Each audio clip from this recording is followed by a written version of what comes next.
Hey everyone, it's your favorite disabled yapper. And today I want to talk about the importance of having a voice. And I want to illustrate it by telling a story from my life. So, um when I was either a freshman or sophomore. I grew up in the DC area um for my high school years. Uh I eventually moved there from Florida permanently. Um and you know, um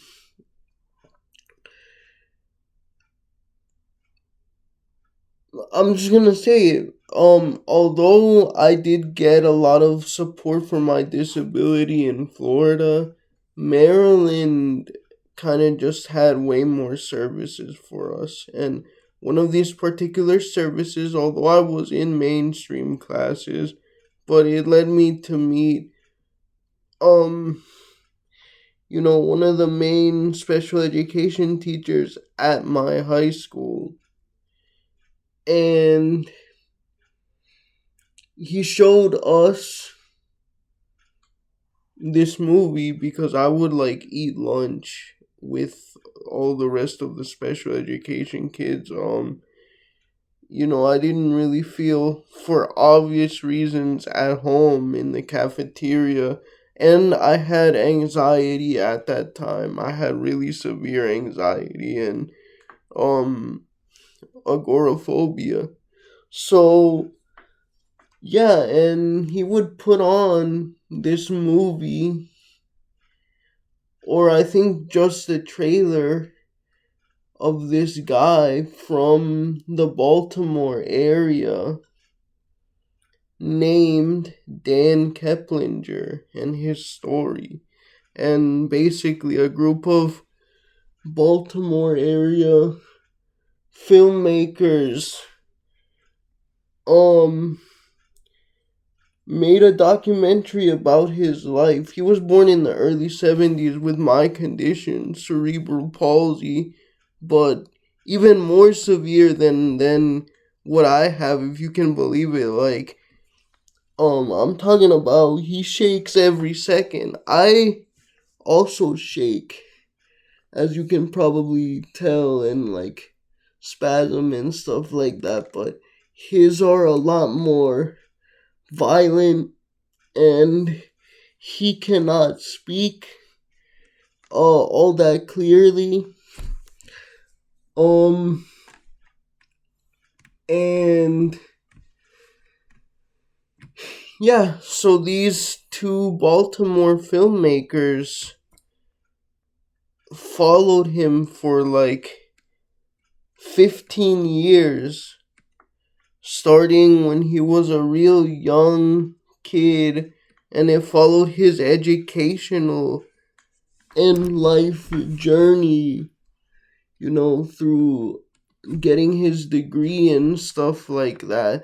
And they released it as a documentary. It won best documentary at the 2000 Oscars, and it's called King Gimp, because that is his nickname. He's still alive. His name is Dan Keplinger. And I'm not sure exactly how. I think it's because this special education teacher, and actually now very good friend of mine, is connected through the Maryland art community and stuff with a lot of people. And he arranged for us to go meet Dan Keplinger and see his art, because he was an artist in residence uh, at Towson University at that time. I'm not sure if he still is, but he might be. And so yeah, we go there, you know, us kids in wheelchairs, and honestly a few other kids from the local middle school and elementary school. And yeah, man, what can I say? It was really, really cool that I got to meet him. And he spoke to us. He spoke to us. And one of the things that he stressed to us was the importance of having a voice. As I said, um he cannot speak clearly at all, man. Uh and he usually needs to have an interpreter. That day he had a an interpreter that I guess he hires, that, like, knows him well and can do that sort of thing for him. Because honestly, guys, I know that lots of people are scared of people, or make lots of judgments on people that have speech difficulties, including myself a little bit. I mean, many people have told me that I sound like Walt Jr. from Breaking Bad. And yeah, that's very true, because he actually has cerebral palsy also. He played it up more for the part, but, like, yeah, that's why. But I mean, even when I was younger, I would stutter a lot, man, and I would drool. And surprisingly, I had other forms of therapy, but never speech therapy. And I just kind of slowly, you know, through basically being yelled at by my parents and fear of being made fun of, improve my own speech patterns with times, although it's still noticeable. But yeah, anyway, Dan, like, not at all. And, like, it came up during our meeting with him. We're just kids, man, from 10 to 16 years old, or 9 to 16 years old. And it just, occurred to us, like, that, you know we grew up in a different time than he did. uh and so it was kind of strange to us, um that, he would choose to use an excuse me, an interpreter, rather than one of those text to speech machines like Stephen Hawking used and whatnot. And he said something very, very telling that stuck with me 11 years later. And that was that, like, I strain myself. My body strains itself every day without my wanting to. I go through so much pain. The least you could do is sit there and let me talk, even if you don't understand it. That's the least you could do. And I think the special education teacher asked him that on our behalf, because, to be honest, like I said, we were kind of confused. Like, why would you? Isn't it harder on your body as well as yourself? But, like, that's that's the thing, man. When you realize that accessibility, at least ideologically, is more about commitment to access rather than any one form of access itself, because everyone is different, man. Like, you know, most deaf people of course use sign language, but like there are a good majority that can read lips, and like they don't have difficulty speaking and stuff like that. It depends. You know, some blind people may prefer to use braille, but others may prefer like the opposite of text to speech, speech to text, or they may decide a combination of those things is better for them, right?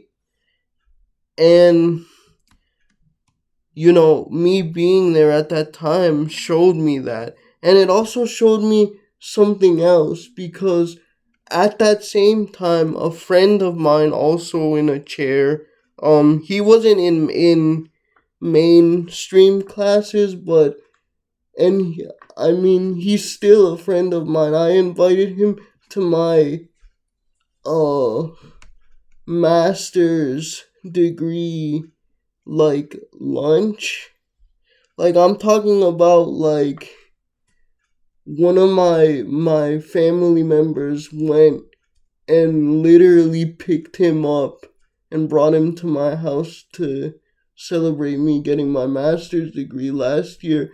Um and he also was the same. He was a little bit more understandable than Dan, but you know, um,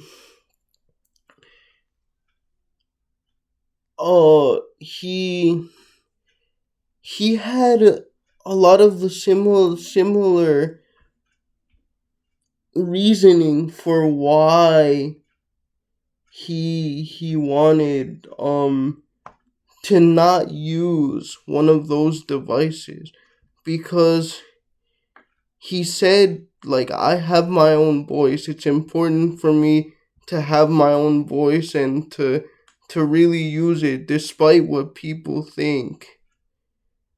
And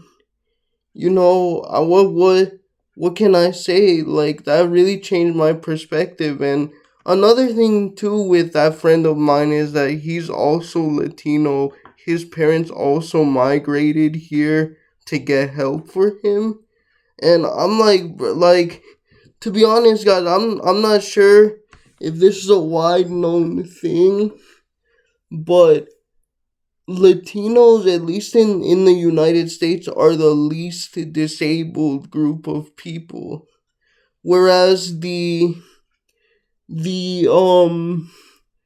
disability rate across all disabilities and genders combined and stuff like that is around a quarter in the United States. Latinos are lower. They're at around 18%. Um Now I think they're probably more realistically at around 20, because the thing is, there's a lot of shame. There's a lot of shame around disability in most all cultures, but especially, you know, black and, even though I pass as white, quote unquote, mixed or brown people know that in a lot of, like, those communities, there's a ton of stigma around disability. So I would put it at around 20, just because of that. Ponte las pilas, no seas um Marica.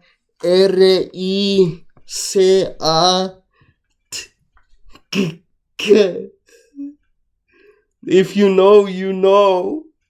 um uh but just to hear that sort of thing coming from your own people, so just really changed my life. And you know once again, that person, he's still my friend, and I still remember how Dan and he bonded over their shared experiences, with communication and demanding to be heard. And I think that that's something that's really important for the disabled community to remember. All right, see you guys. Bye.